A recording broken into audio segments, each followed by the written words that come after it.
Ya, Pak. Ini gara-gara Pak. sakit ini. Sekarang aja masih ada sisanya nih. Masih ada sisa-sisa sakit. Nah, ini saya share sesuatu ya. Alhamdulillah.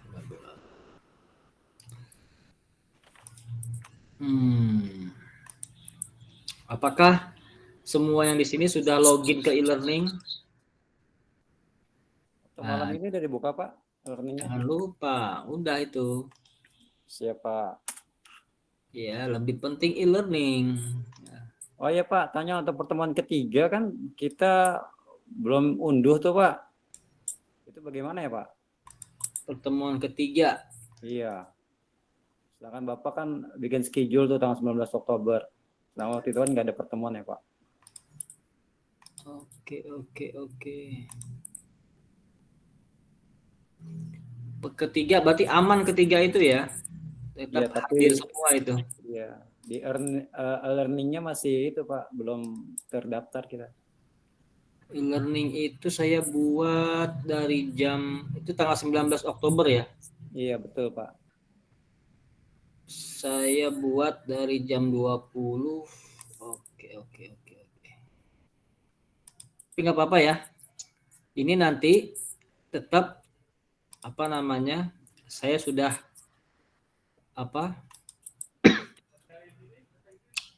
kan kalau perhitungan kehadiran itu nantinya ada di Siakat gitu. Siakat itu ngambil dari e-learning. Nah, walaupun di e-learning nggak ada gitu ya, karena saya kemarin ada halangan untuk on time gitu ya. Maka di Siakat saya buat hadir semua. Siap Pak, makasih Pak. Jadi nanti Bapak Ibu lihatnya di Siakat tuh kehadiran ya. Melihatnya di Siakat. Baik. Ini kita bahas dari awal saja ya. Gak apa-apa ya. Silakan Pak. Ya Pak, silakan. Oke, kita agak percepat sedikit. Baik Bapak Ibu, saudara-saudari, bismillahirrahmanirrahim. Assalamualaikum warahmatullahi wabarakatuh. Waalaikumsalam warahmatullahi wabarakatuh. Waalaikumsalam warahmatullahi wabarakatuh. Di semester kita ini kita semester berapa? 1 ya Pak? Semester 2 Pak. Semester 2 ya? Iya. Nah, semester 2 itu sudah mempelajari teorinya. Kemarin kalau nggak salah pengantarnya gitu ya. Nah, Bapak Ibu sekalian, di sini judulnya adalah masalah perekonomian. Ya. Masalah perekonomian itu tentu saja terkait dengan masalah pengangguran, inflasi gitu kan. Ada juga tentang pertumbuhan ekonomi, kemudian juga interaksi dengan dunia lain, ya, maksudnya dengan negara lain ini ya. Interaksi dengan perekonomian dunia, negara-negara lain, serta siklusnya gitu ya. Serta siklusnya juga. Ya. Oh iya. Nah, Bapak Ibu sekalian, gitu ya. Kalau misalkan bicara ekonomi kan ada ekonomi mikro dan ekonomi makro, gitu ya. Nah, ekonomi mikro ini ekonomi yang membahas tentang masalah hal yang parsial, yang kecil-kecil saja. Seperti apa misalkan? Seperti masalah ya pasar, masalah harga gitu ya. Sifatnya lokalistik, sifatnya lokal. Sementara kalau makro ini keseluruhan. Keseluruhan dalam artian ya dia harus dianalisis secara keseluruhan, tidak bisa dipartisi atau dibagi gitu ya, atau di sebagian atau lokal gitu lah, bahasa kita itu lokal. Baik, pertama adalah masalah inflasi ya. Masalah inflasi ya. Nah, inflasi ini kan masalah harga gitu ya, harga yang apa? Harga yang naik daripada yang sebelumnya. Sini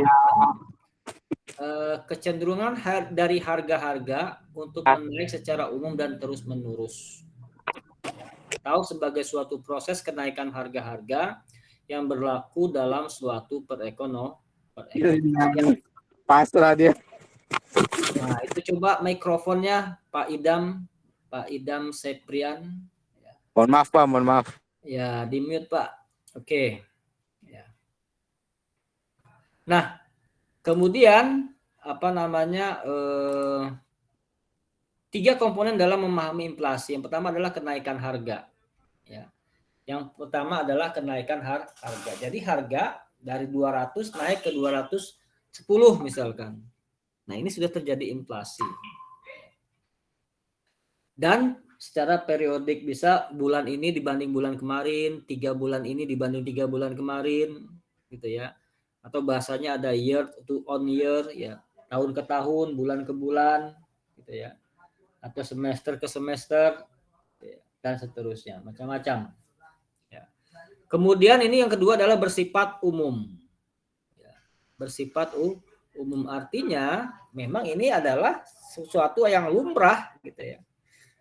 Kalau harga barang naik sesuatu yang lumrah dan ya menjadi sebuah fenomena yang biasa saja. Ya. Seperti kita pelajari atau kita alami gitu ya. 2009 harga premium, bahkan premium udah nggak ada ya. Harga BBM 2009 sekitar berapa? 4 ribuan gitu ya. Tapi sekarang harga BBM sudah mencapai belasan ribu. Nah, ini adalah sesuatu yang sifatnya biasa-biasa saja. Kan jauh itu, Pak. Dari 4.000 ke berapa sekarang? 10.000 misalkan. 6.000 itu. Ya iya, karena waktunya juga jauh. Dari 2009 ke 2022, 13 tahun gitu ya. Berarti rata-rata setahun naik berapa itu? Nah, itu yang disebut sebagai kenaikannya bersifat umum. Yang ketiga adalah berlangsung terus-menerus. Ya, tadi ada kenaikan harga bersifat umum dan berlangsung terus-menerus. Ya, dia nggak pernah berhenti nih. Ya, namanya harga pasti naik terus, gitu ya. Ya, kadang turun, kadang naik lagi. Ya, kadang dalam hitungan hari turunnya di hitungan hari, turunnya di hitungan bulan, hitungan hari, gitu. Tapi nanti per tahunnya tetap naik. Artinya tetap fluktuatif, gitu ya. Berubah-ubah. Dan keinflasi ini mengalami ya keberlangsungan secara terus-menerus. Nah, ini 3 komponen dalam memahami inflasi. Nah, Bapak Ibu, saudara-saudari sekalian, ya. Lalu juga ada masalah pertumbuhan ekonomi. Ya. Pertumbuhan ekonomi, ya. Perkembangan fiskal, ya, perkembangan fisikal produk barang dan jasa yang berlaku di suatu negara seperti pertambahan dan jumlah barang industri, perkembangan infrastruktur, perkembangan sekolah, pertambahan sektor jasa dan seterusnya, ataupun barang modal. Nah, ini adalah terjadi ya akibat apa adanya interaksi perekonomian, Bapak Ibu.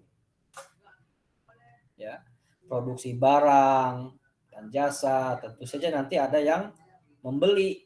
Oleh karena ada yang membeli, memperoleh pendapatan perusahaannya.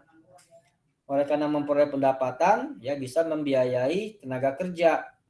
Oleh karena tenaga kerja memperoleh penghasilan, maka dia bisa membiayai hidup.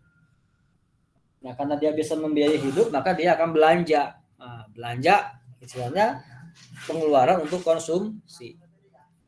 Nah, pengeluaran konsumsi inilah yang menjadi salah satu indikator pertumbuhan ekonomi. Ya. Nah, tolok ukur pertumbuhan ekonomi ada 3 setidaknya ya. Yang pertama adalah angka kemiskinan ini agak berkurang, gitu ya, agak berkurang. Absolut itu maksudnya adalah ya minimal 1% berkurang gitu ya.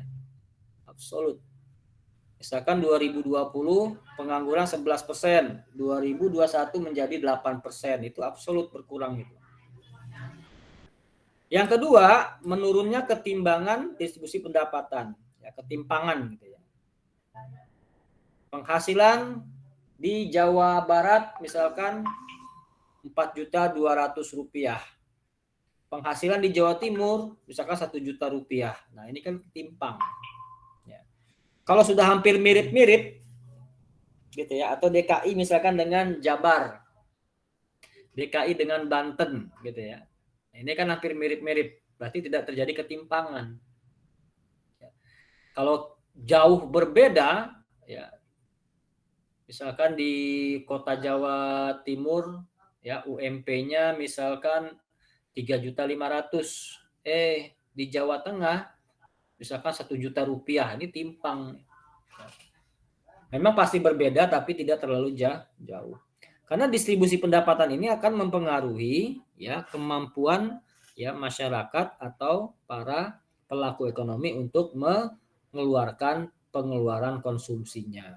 Sehingga kalau semakin kecil pendapatannya, ini akan berdampak kepada semakin turunnya pertumbuhan ekonomi.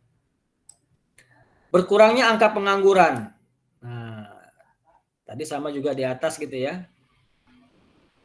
Angka pengangguran ini kalau berkurang dia menjadi tolak ukur daripada meningkatnya pertumbuhan ekonomi. Ya. Karena pertumbuhan ekonomi terjadi ketika masyarakat ya aktif melakukan transaksi ekonomi. Ya. Jadi rajin belanja begitu ya. Nah pada masa-masa COVID ini kita sudah mengalami sebuah kebijakan di mana pemerintah memberikan bantuan subsidi tunai. Ya. Atau bantuan langsung tunai BLT. Baik waktu masa Pak Presiden SBY maupun Bapak Jokowi. Gitu ya. Bapak Presiden SBY waktu itu BLT tentang kenaikan BBM kalau nggak salah. Kalau sekarang BBM juga, yang terakhir ini BBM, yang kemarin adalah masalah COVID-19. Adanya kebijakan untuk ya tidak boleh keluar rumah, baik yang berusaha maupun yang sekolah dan seterusnya. Maka pemerintah agar masyarakat tetap bisa jajan gitu ya, tetap bisa belanja, maka pemerintah memberikan stimulus berupa apa? Berupa bantuan langsung tunai. Istilahnya macam-macam. Intinya pemerintah memberikan uang kepada rakyatnya agar bisa belanja. Gitu ya, agar bisa belanja walaupun 600.000 misalkan ya. Misal kalau di total ya puluhan triliun itu BLT, dengan digelontorkannya uang puluhan triliun diharapkan roda perekonomian bergerak walaupun sedikit. Nah, karena ini nanti memberikan stimulus ya, stimulus untuk apa? Untuk perekonomian jangan sampai mati. Makanya penting ya memberikan BLT itu menurut pemerintah ya, karena tidak ada lagi bisa dilakukan dalam waktu dekat ya, tidak ada lagi yang bisa dilakukan dalam waktu dekat. Nah itu tolak ukur pertumbuhan ekonomi. Yang pertama berkurangnya kemiskinan absolut, menurunnya ketimpangan distribusi, dan berkurangnya angka pengangguran ya. Nah, bicara masalah pengangguran, ya, ini artinya orang yang tidak bekerja, gitu ya, orang yang tidak bekerja, dan secara aktif mencari pekerjaan selama 4 minggu sebelumnya, misalkan. Jadi memang mereka bergerak mencari kerja, tapi belum dapat, gitu ya. Yang kedua, sedang menunggu dipanggil, ya, misalkan karena diberhentikan, gitu ya. Ini termasuk kategori pengangguran. Yang ketiga, sedang menunggu untuk melapor atas pekerjaan baru dalam waktu 4 minggu misalkan. Ya tetap aja sedang tidak bekerja berarti kan. Nah ini masalah pengangguran juga menjadi fokus utama pemerintah ya terhadap permasalahan ekonomi. Timbul pertanyaan, apakah kalau negara maju itu nggak ada pengangguran? Tetap ada. Tetap ada pengangguran. Tapi bedanya mungkin pengangguran di negara mereka itu tidak memberikan dampak yang signifikan terhadap ya pertumbuhan ekonomi mereka gitu ya. Nah ini juga akan menggambarkan sebuah ya pertumbuhan ekonomi di sebuah negara gitu ya. Nah kalau kita mau rinci jenis-jenis pengangguran ya, ada pengangguran friksi. Nah, ada pengangguran musiman, pengangguran struktural, pengangguran diakibatkan oleh kelebihan yang kronis dari total penawaran tenaga kerja dibandingkan dengan permintaan kerja. Ada juga yang tidak kentara, ada yang setengah menganggur kentara, ada yang menganggur potensial. Nah, ini macam-macam nanti ya. Itu nanti kita ya tidak lebih detail membahas itu ya, karena itu salah satu daripada permasalahan ekonomi yang harus diselesaikan, dan itu nggak bisa hilang Bapak Ibu. Setiap negara pasti ada pengangguran. Interaksi dengan dunia global ya, kayak misalkan bebas ya, ditandai dengan beberapa indikator gitu ya. Bebasnya keluar barang masuk, komoditi khususnya ya. Kemudian bebasnya keluar masuk jasa gitu kan. Kemudian uang juga keluar masuk bebas gitu ya. Begitu juga ada haki kekayaan intelektual. Kita rasakan semua ini. Ya. Ini kita rasakan semua bagaimana kita merasakan globalisasi yang sudah ya melanda seluruh negara gitu ya. Nah, ini bicara tentang sistem ya, skema ekonomi makro dan kebijakan ekonomi pemerintah. Ya. Di sini ada kebijakan pemerintah. Pemerintah ini selalu menjadi polisi ya, polisinya ekonomi nih. Dia harus memantau terus. Kebijakannya bisa berupa fiskal, bisa berupa moneter gitu kan. Kemudian pengendalian harga, kebijakan ekonomi internasional. Ya. Ini pemerintah harus menggawangi gitu. Jangan sampai nanti terjadi sebuah kejadian yang tidak diharapkan terhadap ekonomi nasional. Gitu ya. Oke, sebentar ya.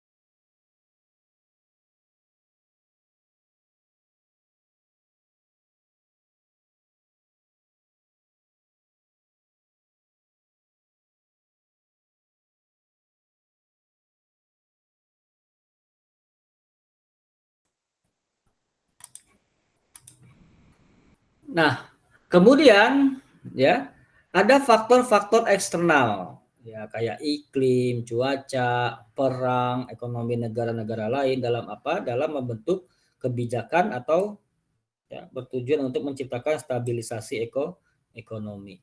Ya. Nah, di sini ada permintaan agregatif ya, agregatifnya maksudnya keseluruhan gitu ya. Ada penawaran agregatif. Permintaan agregatif adalah faktor-faktor yang mempengaruhi misalkan jumlah uang beredar, gitu ya, pengeluaran, ya, belanja masyarakat dan faktor-faktor lain. Sementara penawaran agregatif adalah ya tenaga kerjanya, capitalnya, sumber daya bukan manusia atau teknologi, gitu ya. Nah, ini adalah ya bentuk daripada skala makronya, ya sistem makroekonomi yang ada di sebuah negara. Nah, tujuannya apa? Ya tentu saja untuk meningkatkan ya output gitu kan. Bisa berupa potensi ekonomi, stabilisasi harga, ya, penciptaan lapangan kerja, kemudian pemerataan distribusi pendapatan seperti yang tadi gitu ya. Kemudian keseimbangan perdagangan, stabilisasi kurs gitu ya. Nah, pengertian keseimbangan perdagangan ini maksudnya adalah ya barang yang kita beli dengan barang yang kita jual di luar negeri itu ya kalau bisa jangan terlalu jauh gapnya gitu kan. Stabilitas kurs juga begitu. Mata uang kita dengan mata uang asing ya kalau bisa jangan terlalu jatuh. Ya, harus tetap dijaga. Nah, ini merupakan sistem makro yang ada di sebuah negara. Nah, ini saling berinteraksi nanti di sini gitu ya. Saling berinteraksi. Nah, tujuan makro, ekonomi secara makro, tadi sudah disebut ya, meningkatkan output total serta pertumbuhannya, gitu kan. Kemudian tentu saja untuk mengurangi pengangguran dengan menciptakan lapangan kerja, ya, juga mengendalikan harga, ya, dan menekan inflasi. Nah, keseimbangan hubungan ekonomi luar negeri juga penting. Banyak kita yang awam tidak mengetahui mengapa kita harus mengimpor dari sebuah negara. Nah, ini perlu diketahui juga ya. Mengapa kita harus mengimpor dari sebuah negara? Misal, negara A ya melakukan ekspor ke negara B, gitu ya. Negara A ekspor misalkan pakaian ke negara B. Negara B mau menerima ekspor kamu ke saya, tapi terima juga ekspor saya ke kamu gitu kira-kira. Kalau Anda mau mengekspor pakaian ya, komoditi pakaian Anda ke saya, oke, tolong juga ya. Atau perjanjiannya saya punya produksi sepatu. Ya. Ayo kita MOU, ayo kita kerjasama bilateral misalkan.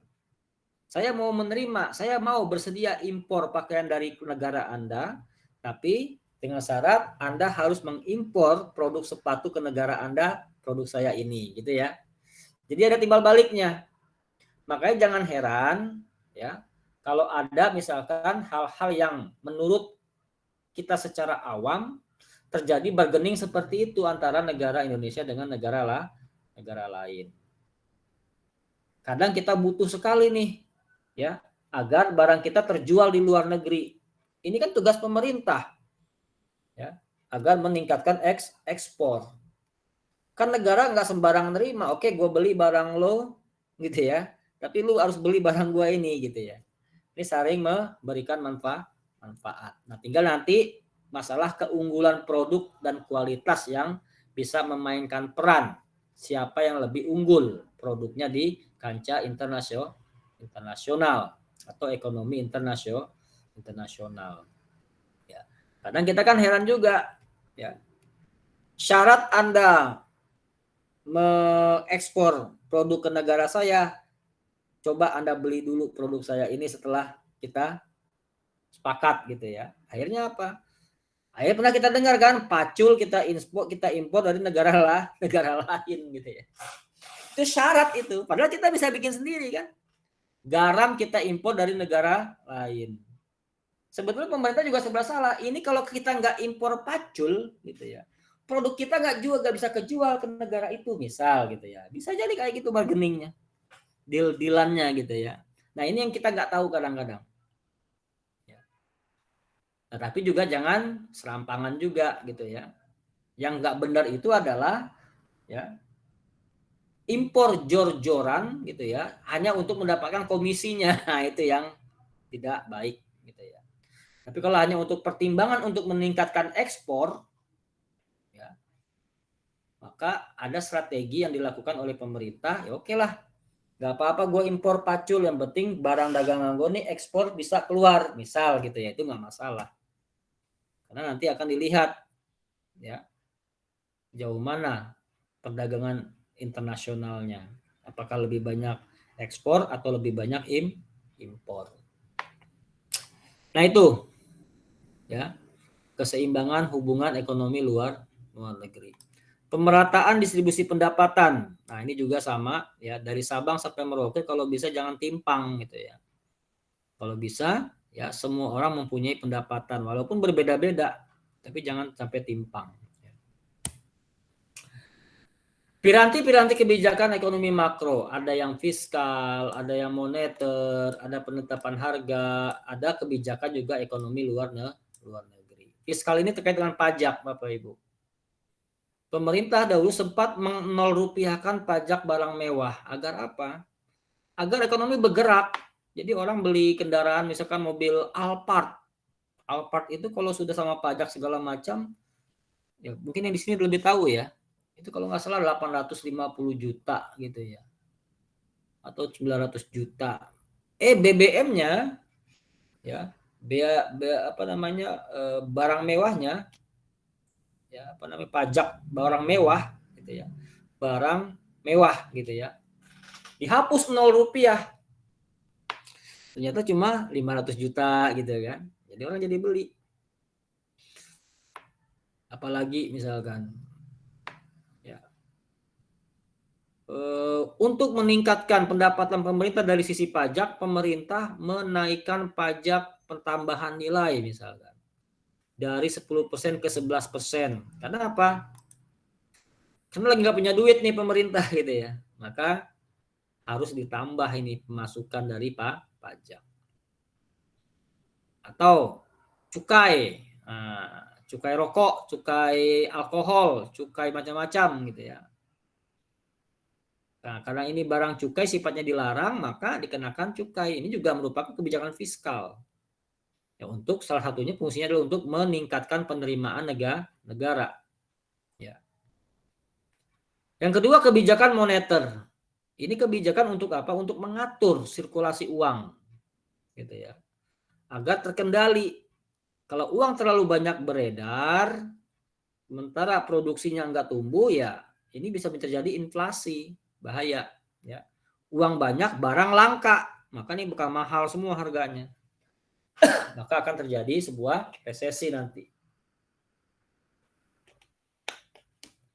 Kebijakan penetapan harga, jangan sampai harga dikendalikan oleh pasar sepenuhnya. Pemerintah harus turun tangan, terutama komoditi yang dibutuhkan oleh masyarakat. Ya. Sembako, kebutuhan pangan, gitu ya, pupuk, bibit, gitu ya. Apalagi yang terkait dengan hajat hidup orang banyak. Jangan sampai diserahkan kepada mekanisme pasar. Kalau diserahkan kepada mekanisme pasar, nanti yang punya modal besar yang akan untung, gitu kan? Dia akan kuasai sumber daya. Nah, ini penting ya, agar apa? Agar ya tetap untuk menjaga stabilitas ekonomi secara makro. Kebijakan hubungan ekonomi luar negeri, seperti yang kita sebut tadi itu, contoh sederhana ya, terkait dengan misalkan contoh ekspor impor gitu ya. Macam-macam. Ada juga misalkan masalah ketenaga kerjaan, gitu kan. Ada juga masalah sumber daya, ya, sumber daya bukan manusia misalkan, atau juga masalah teknologi, gitu ya. Nah, ini menjadi sebuah strategi atau kebijakan pemerintah. Gimana caranya gue ini untung gitu ya. Pemerintah harus ngomong gitu ya. Gimana cara saya ini supaya untung, ya, agar rakyat saya ini bisa sejahtera gitu kira-kira. Nah, salah satu upaya untuk meningkatkan ya kegiatan perekonomian adalah dengan melakukan produktivitas, ya, menciptakan produk baik barang maupun jasa. Syukur-syukur ya nanti bisa dijual ke luar negeri. Itu tadi namanya hubungan ekonomi luar negeri. Ya. Kalau nggak salah pemerintah juga sudah melayani untuk produk-produk UKM ya di Kemendak sana. Ada khusus, kita daftarkan saja ke sana, datang ini produk kita melalui tes segala macam layak, maka bisa diekspor itu. Ya, tinggal diekspor. Nah, ini penting untuk menggerakkan ya ekonomi nasional ya, dengan meningkatkan ya komoditi ekspor baik barang maupun jasa. Oke. Kebijakan fiskal. Nah, ini juga ya upaya untuk menetapkan kebijakan pajak ya, dan pengeluarannya dengan tujuan apa? Nah, untuk meningkatkan kegiatan ekonomi, mencapai pendapatan, kesempatan kerja penuh, serta stabilitas harga. Bisa juga disebut sebagai kebijakan anggaran. Nah, di Indonesia, piranti kebijakan fiskal adalah anggaran pendapatan dan belanja negara. Jadi ngatur nih, ya. Karena kita adalah penghasilan kita paling besar dari pajak, begitu kan. Nah, kita harus bisa untuk mengotak-atik gitu ya. Kira-kira apa saja nih yang bisa dipajakin untuk menutupi pengeluaran kita. Itu yang dimaksud dengan memanipulasi pajak. Ya, pengertiannya itu. Ya. Kira-kira apa saja nih? Ya kayak kita misalkan punya sebidang lapangan gitu kan. Supaya dapat menghasilkan uang, apa nih bisa kita lakukan gitu ya. Kita sewain, ayo bayar sewa gitu misalnya. Kita bikin lapak, ya kita sewakan, atau orang misalkan pakai bayar per bulan gitu ya. Atau bayarnya nggak tentu misal, macam-macam. Ini kebijakan fiskal. Nah, instrumennya adalah APBN ya, atau anggaran pendapatan dan belanja. Pendapatan ini uang masuk, ya belanja ini uang keluar gitu ya. Berarti uang yang masuk harus sama dengan uang yang keluar. Idealnya kan begitu. Nah, APBN kita sekarang masih defisit, lebih banyak yang keluar ketimbang yang masuk. Itu yang bikin pusing ya. Nah, perbedaan tersebut makanya dikatakan ada kadang yang defisit, ada yang surplus begitu. Dikatakan surplus APBN ya, ini mengurangi pengeluaran pemerintah. Ya. Belanja pegawai, belanja modal, belanja infrastruktur dan lain-lain dan menaikkan pajak. Jadi kalau udah belanjanya kecil tapi penerimaan tinggi ya pasti surplus gitu kan. Kemudian defisit sebaliknya. Ya. Di pengeluaran ditingkatkan sementara penerimaan pajak betul turun atau berkurang. Sementara kalau imbang atau balance namanya adalah ya sama ya antara uang keluar sama uang masuk nilainya sama. Nah, sekarang kondisinya gimana Pak di Indonesia? Ini nih defisit. Kondisinya defisit. Bapak Ibu bisa silakan searching di Google berapa defisit APBN kita saat ini gitu ya. Bisa dicari nanti. Moneter, ini sebuah kebijakan yang ditetapkan oleh negara, dalam hal ini adalah Bank Indonesia. Tujuannya apa? Buat ini mengendalikan uang yang beredar gitu kan. Baik yang kuantitatif maupun yang kualitatif. Apa itu yang kuantitatif? Nah, ini untuk mempengaruhi jumlah penawaran uang dan suku bunga dalam perekonomian. Begitu ya.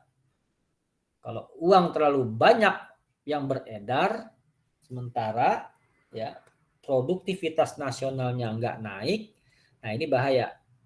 Gitu ya. Nah, suku bunga ini sebagai pemantik, sebagai pemancing. Kalau uang terlalu banyak di luar, naikkan suku bunga biar orang berbondong-bondong untuk naruh uangnya di bank gitu kan atau di BI ya. Kalau uang berkurang beredar sedikit ya turunkan suku bunga lagi gitu ya. Dan seterusnya seperti itu ya, itu alat kontrolnya suku bunga. 3 jenis tindakan. Nah, ada operasi pasar terbuka, kemudian menaik turunkan suku bunga, juga diskonto misalkan, juga mengubah cadangan minimum. Misalkan cadangan minimum ini yang biasanya disiapkan oleh pemerintah untuk ya, keadaan darurat gitu ya. Ini mesti dilakukan oleh pemerintah ya yang concern terhadap ya peningkatan stabilitas ekonomi. Nah, sementara yang kualitatif ini bertujuan untuk mengawasi betul-betul pinjaman dan investasi yang dilakukan oleh bank-bank perdagangan gitu ya. Bisa dilakukan dengan pengawalan pinjaman secara terpilih, pembujukan moral gitu ya. Makanya ada istilah pemerintah membentuk OJK gitu ya. Otoritasi jasa keuangan. Dipantau itu. Ini adalah secara kualitatif. Ya. Kita kalau ingin bikin perusahaan bank gitu ya, atau lembaga keuangan itu harus mendaftar dulu di OJK. Karena harus dipantau. Dipantau juga oleh PPATK gitu ya. Harus lalu lintas itu keuangan itu ya. Yang bisa dipantau setiap saat agar apa? Agar tidak semena-mena gitu ya. Nasabah tidak dirugikan, ya, pihak lembaga keuangan juga tidak dirugikan. Nah, itu Bapak Ibu terkait dengan pengantar daripada masalah perekonomian. Ya. Nah, selanjutnya ada istilah pendapatan nasional. Ini pendapatan nasional.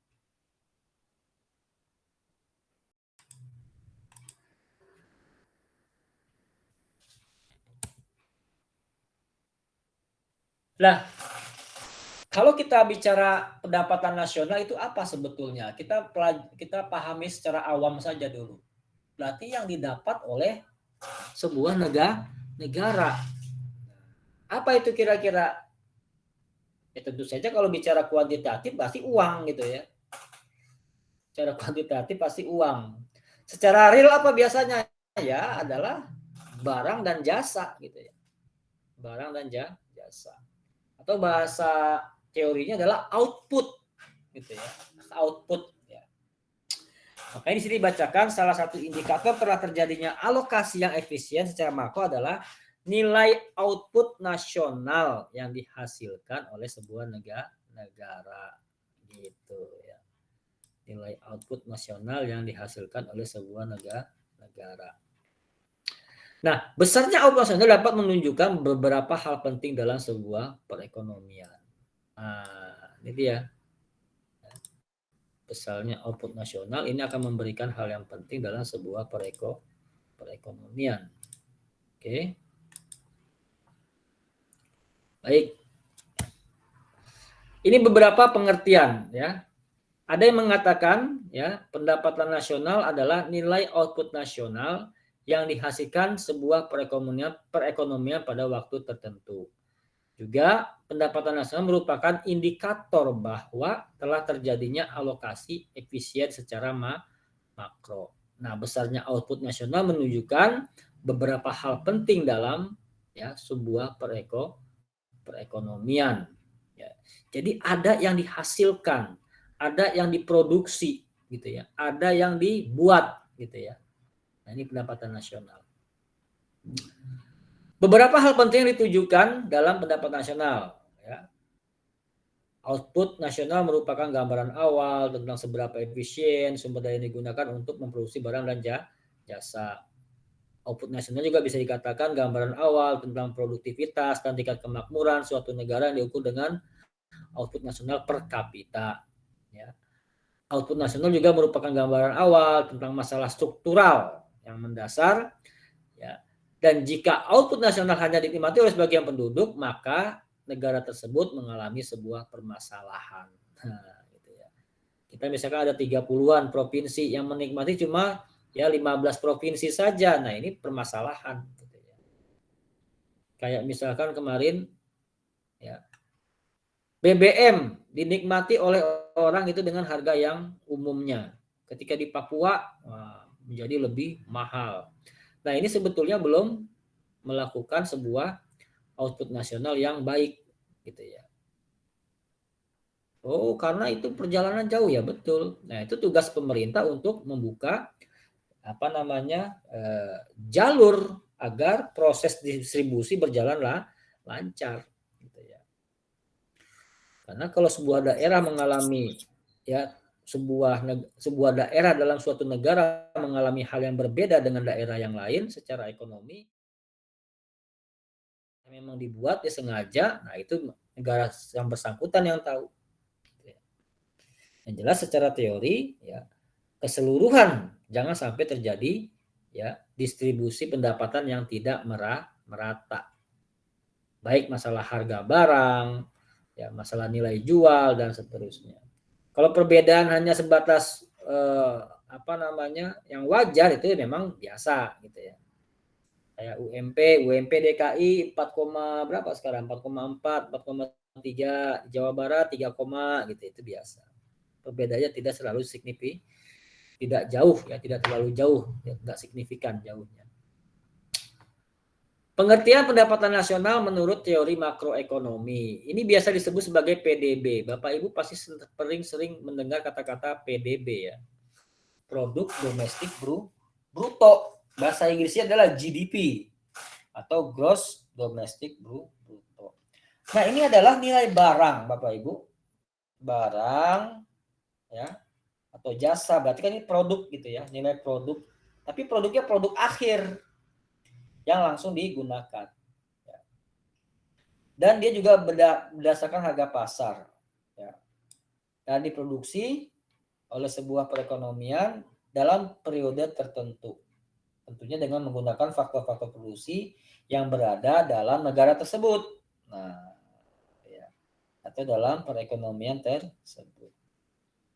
Nah, ini katakan produk ya barang ya. Produk itu bisa berupa barang, bisa berupa jasa. Barang dan jasa yang digunakan pemakai terakhir. Ya. Kemudian, ya ini definisinya cakupannya ya. Harga pasar menunjukkan bahwa nilai output nasional dihitung berdasarkan tingkat harga yang berlaku di pasar. Faktor-faktor produksi maksudnya adalah mempertimbangkan asal produksi milik asing. Ya. Dia tidak mempertimbangkan milik asing nih. Kalau misalkan tenaga kerjanya dari asing, uangnya dari asing gitu ya, ini nggak dihitung PDB. Kan faktor-faktor produksi itu ada ya, tanah gitu ya, ada teknologi, ada sumber daya manusia, ada uangnya gitu ya, ada tenaga kerjanya gitu kan, semacam. Cara menghitung PDB. Nah, yang pertama adalah memahami tentang siklus aliran pendapatan dan pengeluaran dalam konteks makro. Langkah yang kedua, bagaimana para pelaku ekonomi berinteraksi. Tentunya melalui pasar-pasar, mana saja dan apa saja para pelaku ekonomi berinteraksi. Gitu ya. Kemudian timbul istilah circular flow atau aliran pendapatan. Gitu ya. Siklus, ya, circular flow, siklus aliran pendapatan. Kalau kita lihat pengertiannya, circular flow adalah sebuah model yang menggambarkan bagaimana interaksi antara para pelaku ekonomi menghasilkan pendapatan yang digunakan sebagai pengeluaran dan dalam upaya memaksimalkan nilai kegunaan atau utility masing-masing gitu ya.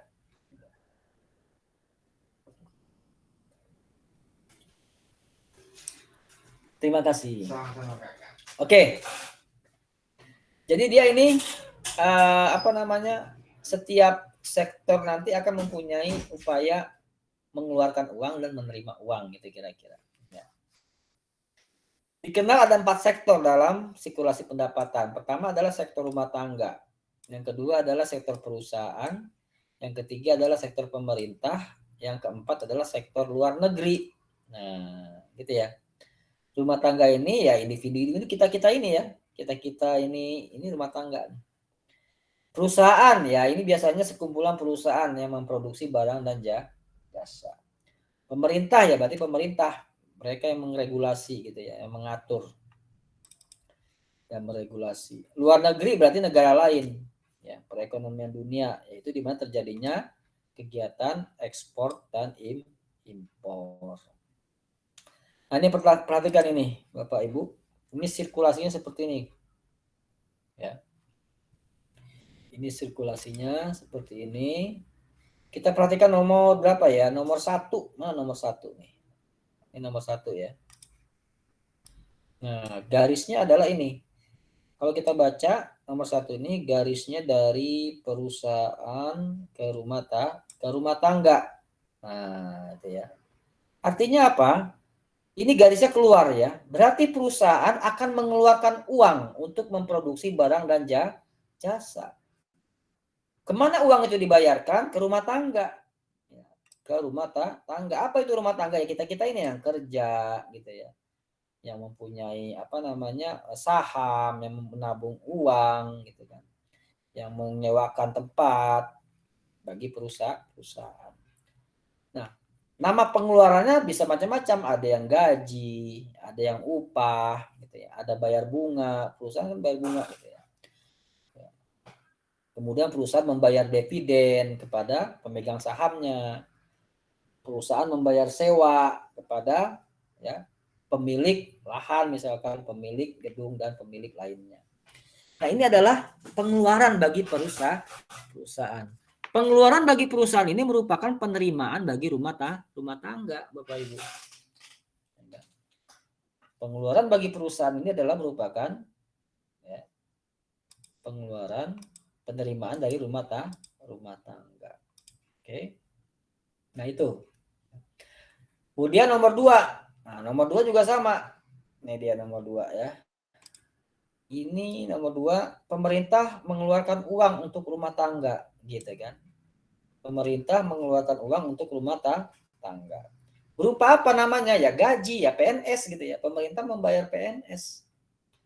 Pembayaran bunga, pemerintah menciptakan obligasi. Nah, harus bayar bunganya kan. Penghasilan non balas jasa kayak BLT, bantuan, hibah gitu kan. namanya transfer payment. Ya. Itu pemerintah mengeluarkan uang untuk rumah tangga dalam hal itu. Gaji, berapa banyak PNS setiap bulan itu. Dan pemerintah harus keluarkan uangnya kan. Nah, itu dibayarkan kepada rumah tangga. Pembayaran bunga, ya banyak juga masyarakat yang membeli obligasi pemerintah kan. Harus dibayar bunganya itu. Penghasilan non balas jasa ketika pemerintah ingin menolong, membantu rakyatnya yang sedang kena musibah, yang mengalami kesulitan perekonomian, ya, subsidi, BLT dan seterusnya, itu namanya transfer payment. Dikeluarkanlah uang pemerintah untuk rumah tangga dalam hal itu, gitu ya. Baik, itu yang kedua. Berarti pengeluaran pemerintah ini merupakan apa? Merupakan pendapatan bagi rumah tangga atau sektor rumah tangga. Sekarang nomor 3, ini panahnya ada 2 nomor 3 nih. Satu sisi ya pemerintah memberikan subsidi kepada rumah tangga, satu sisi juga rumah tangga membayar pajak kepada pemerintah. Makanya panahnya ada 2. Nah, gitu ya. Gitu. Ya, nomor 3 itu ya. Karena pemerintah memberikan subsidi. Gitu ya. Memberikan subsidi kepada rumah tangga. Tapi pemerintah di sini nggak memberikan subsidi kepada perusahaan, makanya panahnya nggak ada di sini. Pemerintah nggak pernah memberikan subsidi kepada perusahaan. Nggak tahu kalau praktiknya ya. Yang jelas secara teori pemerintah hanya memberikan subsidi kepada sektor rumah tangga, artinya rakyat gitu ya. Artinya rakyat. Nah itu yang ketiga. Sementara rakyat sendiri kan bayar pajak. Saya punya motor bayar pajak. Saya makan di restoran cepat saji bayar pajak. Saya ke Alfamart bayar pajak kalau belanja di sana kan. Makan di rumah nasi Padang sederhana bayar pajak. Segalanya bayar pajak ke pemerintah. Nah, pajak yang saya keluarkan atau sektor rumah tangga keluarkan ini merupakan pendapatan bagi pemerintah gitu ya. Sama juga uang subsidi yang dikeluarkan oleh pemerintah merupakan pendapatan bagi rumah tangga. Nah, gitu ya. Sekarang nomor 4. Wah, apa nih nomor 4? Wah, ini sama. Nomor 4 itu adalah ini nomor 4 nih ya. Nomor 4 itu adalah antara rumah tangga dengan perusahaan. Keterangannya adalah pembelian barang dan jasa. Artinya apa? Ya. Perusahaan pasti dia memproduksi barang dan jasa yang dibeli nanti oleh masyarakat. Kan gitu ya. Nah, karena masyarakat keluar uang, maka bagi perusahaan adalah sebuah penerimaan itu. Adalah sebuah penerimaan. Ya. Artinya si perusahaan ini ya dia akan mendistribusikan produknya kepada masyarakat. Ya. Pakaian, jam tangan, mobil, motor, macam-macam. Ya. Produk pangan, produk sandang, produk papan, dan seterusnya. Tentu marketnya adalah sektor rumah tangga dan sektor pemerintah. Kalau diekspor ya sektor luar negeri gitu ya. Pasarnya, marketnya gitu kan. Seperti itu. Nah, panahnya ada 2 juga, sama.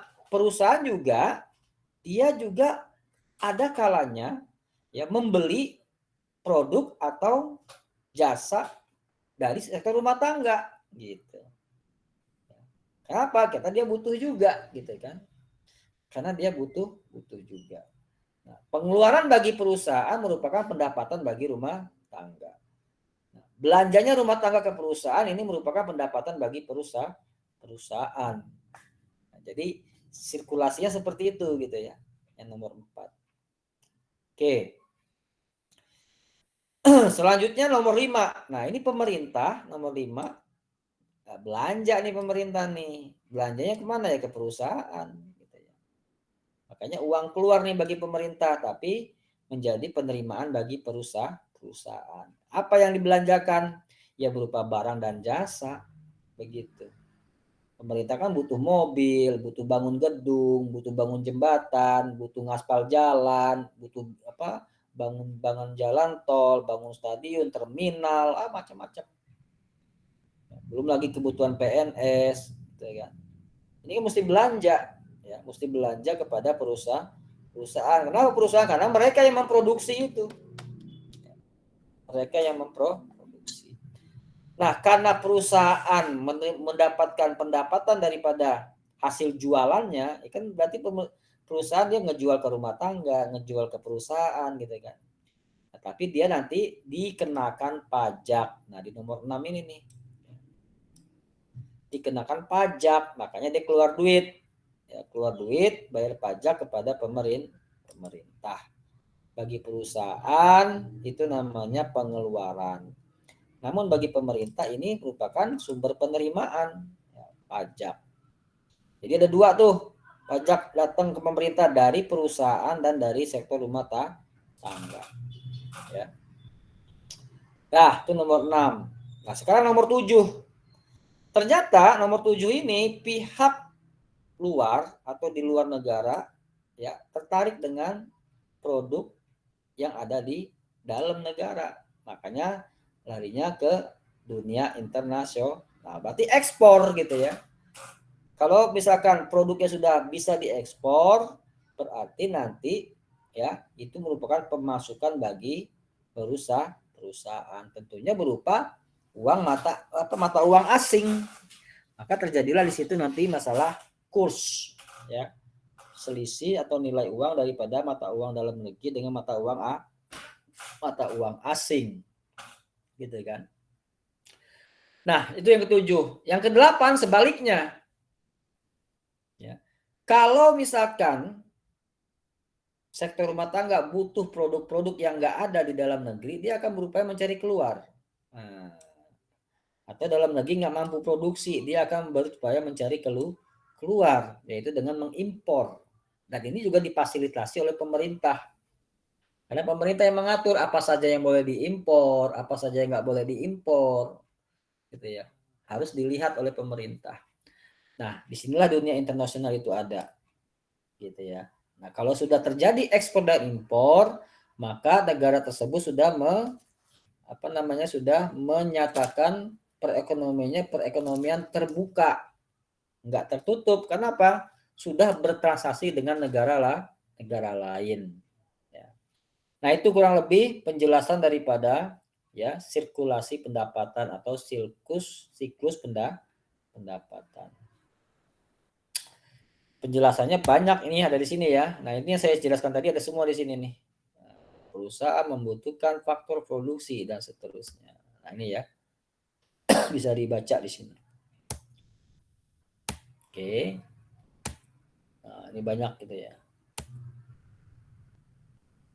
Nah, 3 pasar utama.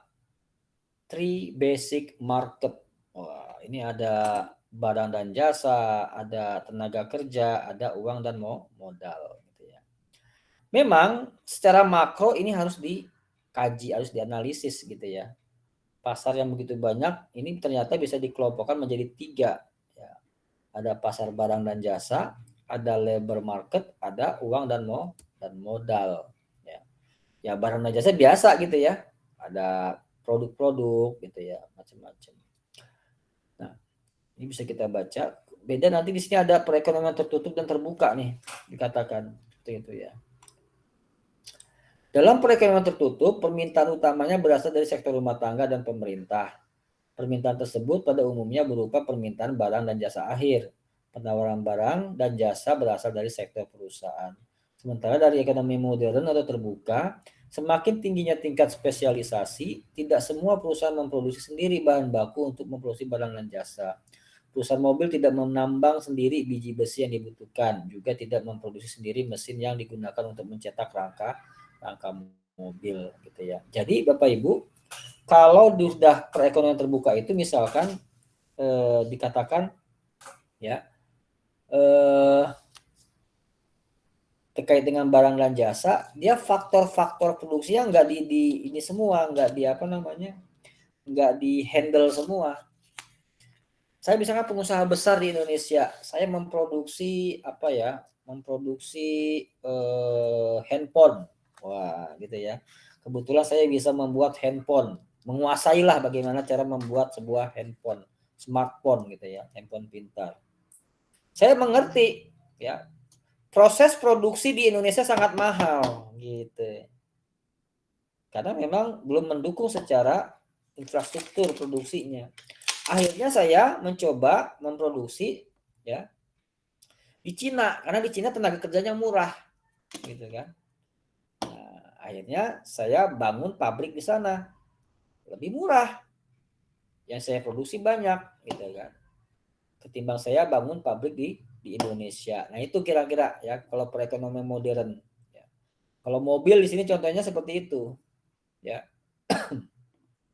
Kadang-kadang ya kan nggak mungkin mobil itu menambang sendiri besinya, dia harus beli gitu kan, bisa beli ke negara lain gitu ya, atau mesinnya misalkan untuk mencetak rangka mobil itu diserahin aja ke Jerman misalkan yang jago mesin gitu ya, dan seterusnya. Itu saling bermanfaat sebetulnya itu ya dalam perekonomian modern. Jadi ada spesialisasi, ada perusahaan yang spesialisasinya untuk membuat tiang gitu, tiang beton, udah itu aja yang dibuat sama dia.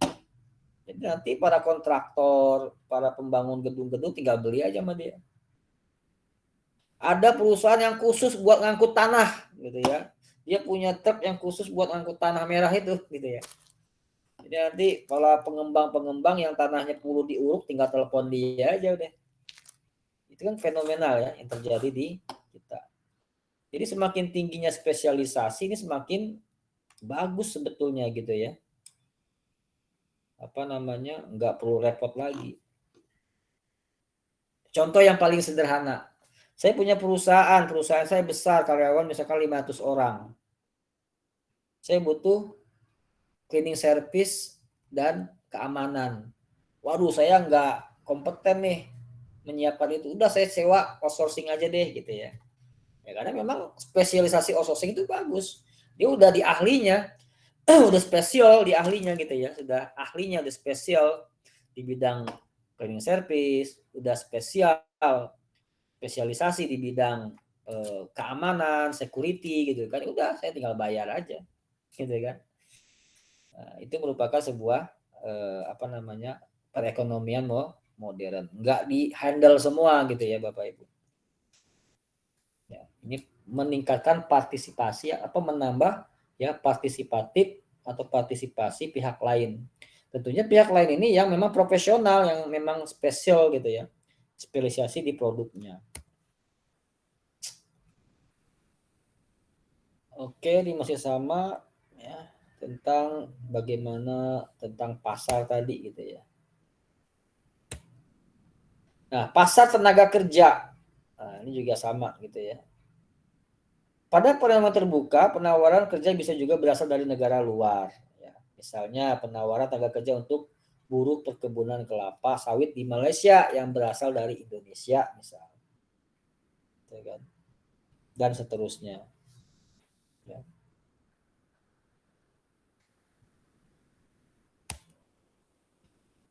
Pasar uang dan modal. Nah, pasar uang adalah interaksi antara permintaan uang dan penawaran uang yang diperjualbelikan dalam pasar uang, bukanlah fisik uang, melainkan hak penggunaan uangnya. Hak penggunaan uangnya. Nah, ini bisa kita baca-baca sebetulnya ya. Metode perhitungan pendapatan nasional. Nah, ini dia. Ada tiga macam ya menghitung pendapatan nasional. Pertama adalah dengan metode produksi. Yang kedua adalah dengan metode ya pendapatan. Yang ketiga adalah dengan metode pengeluaran.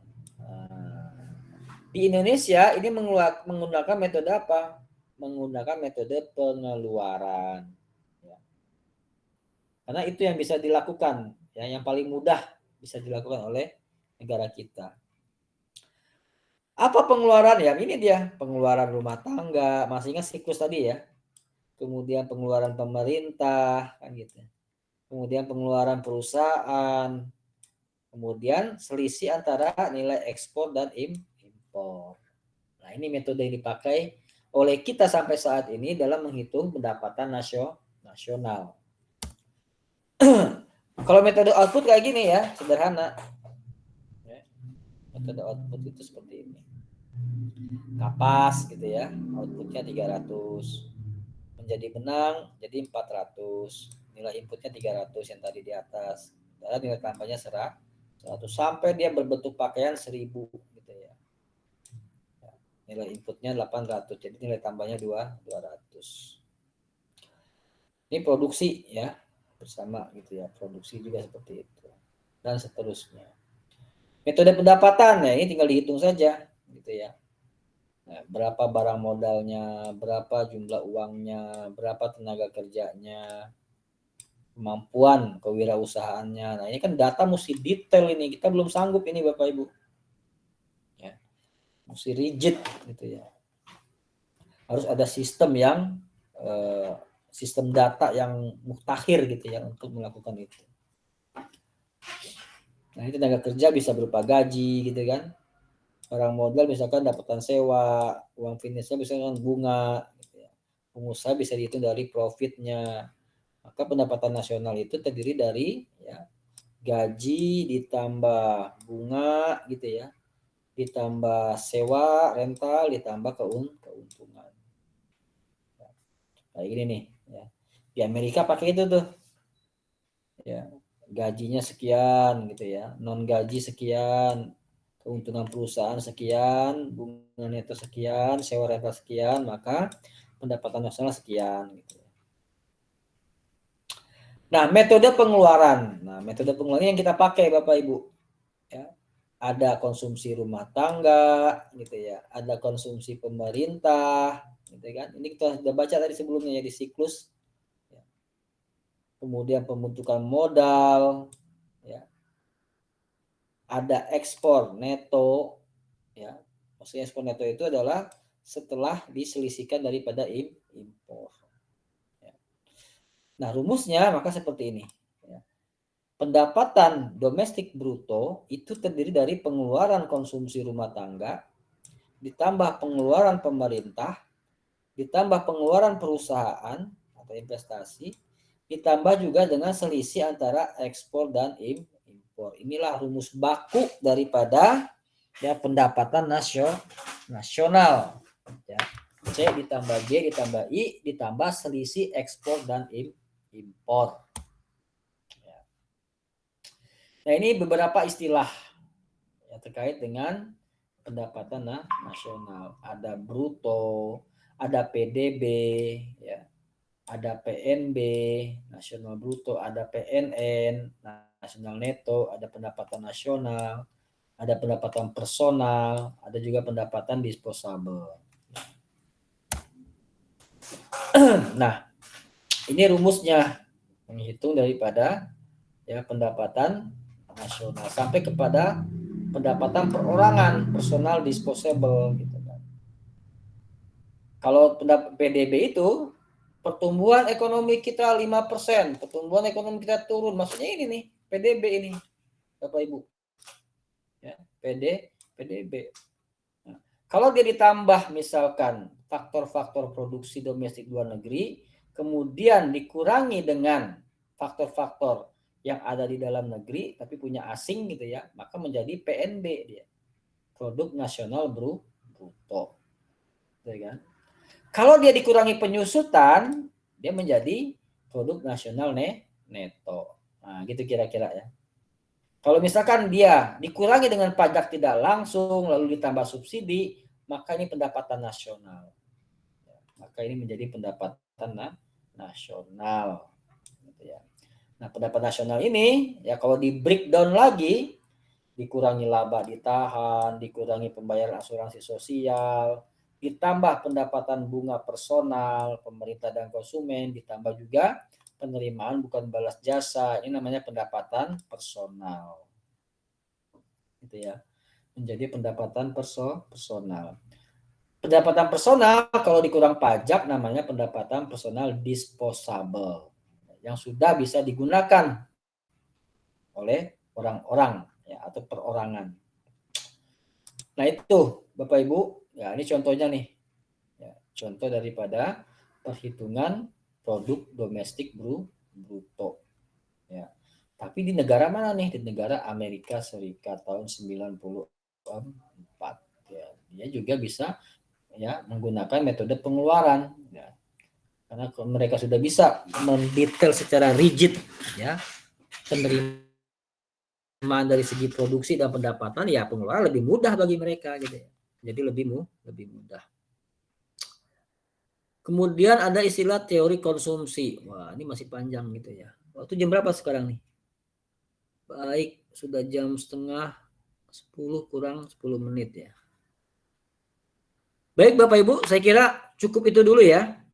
Sampai teori konsumsi ini nanti minggu depan ini lebih langsung kayaknya mulai lebih konsentrasi lagi kalau ini gitu ya. Baik, sampai sini ada pertanyaan, silakan. Apakah sudah login semua ke e-learning? Monggo. Jangan sampai lewat. Siap Pak, sudah Pak, aman Pak. Sudah Pak. Alhamdulillah.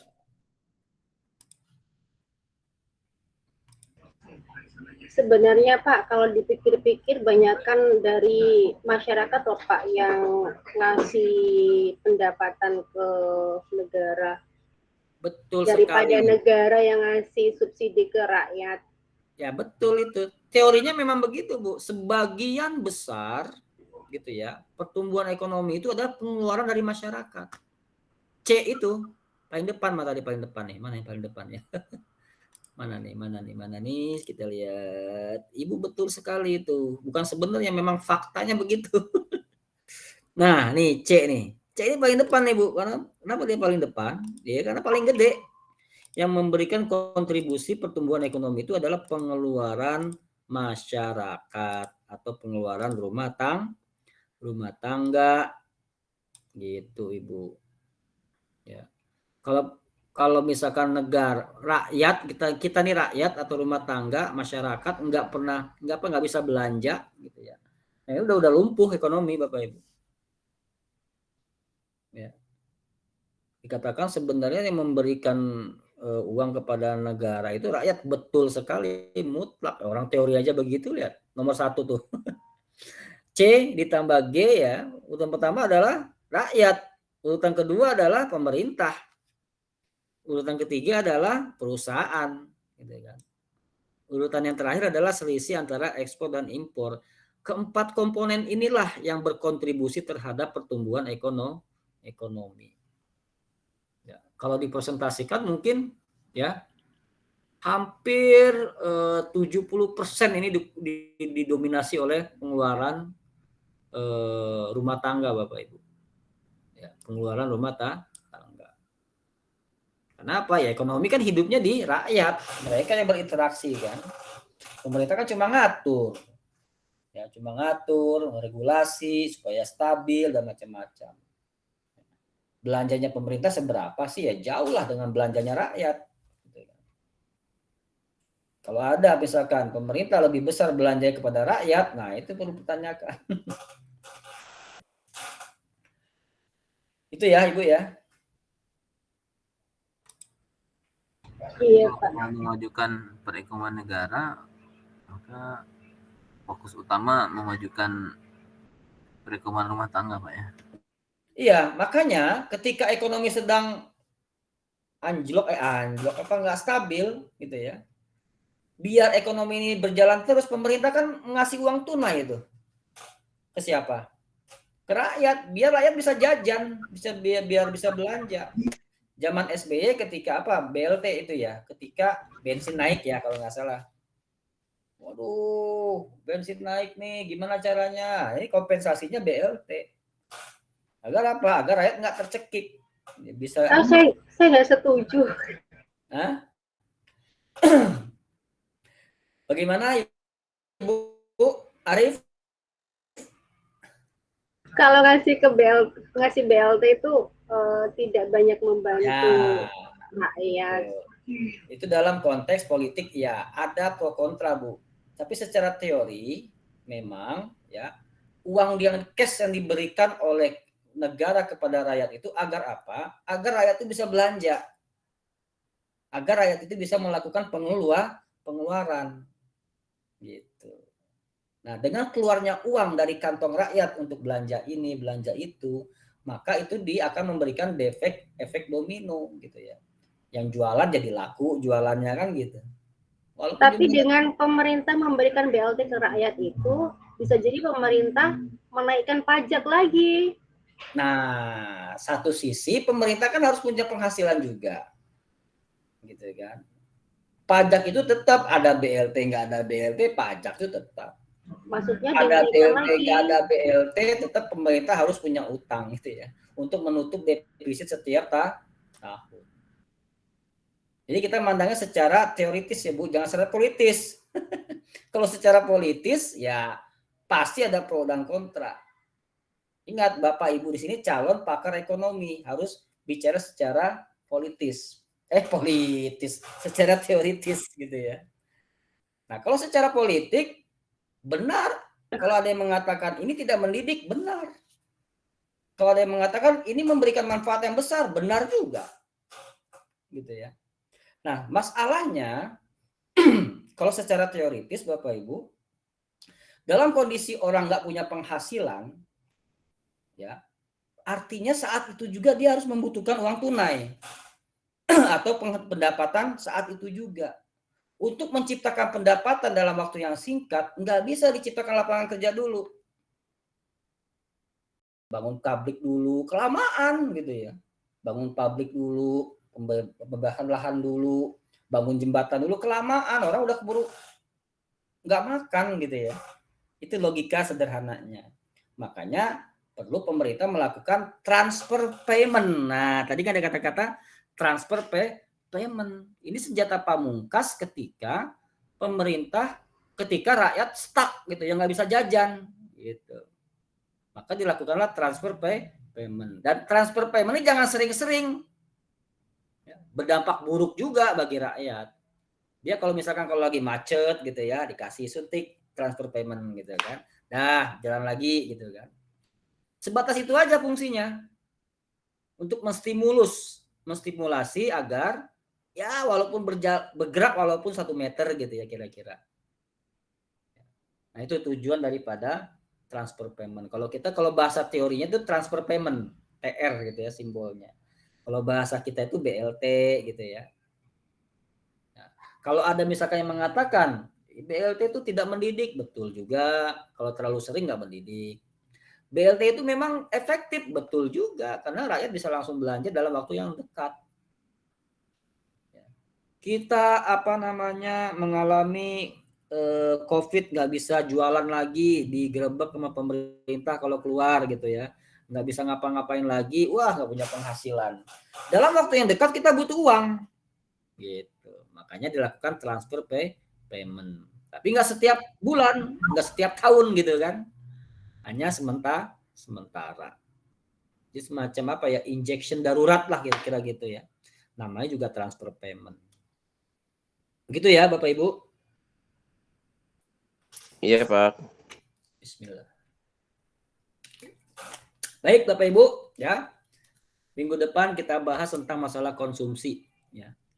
Nanti kita akan pelajari bagaimana Makan dong Pak. Makan. Konsumsi makan. Karena kalau kita bilangnya konsumsi hanya makan ya, ternyata konsumsi itu uang yang kita keluarkan untuk keperluan diri kita. Ya, baik makan, sandang, pangan, rumah, gitu ya, baju, macam-macam. Konsumsi. Ya. Baik ya Bapak Ibu, saya kira itu pertemuan kita pada malam ini. Saya mohon maaf apabila ada penyampaian yang tidak berkenan. Ya, saya juga mohon maaf selama ini saya sakit gitu ya, sampai seminggu, kemudian disusul dengan orang tua saya sakit sampai dioperasi ke rumah sakit. Semoga kita diberi kesehatan ya di masa Amin. yang cuaca yang bersahabat gitu ya. Sekian dari saya, terima kasih atas perhatian dan kehadirannya. Mohon maaf atas segala ucapan yang tidak berkenan. Billahi fisabil haq fasabiqul khairat. Wassalamualaikum warahmatullahi wabarakatuh. Waalaikumsalam. Semangat. Waalaikumsalam warahmatullahi wabarakatuh. Salam ya. Sama. Wabarakatuh.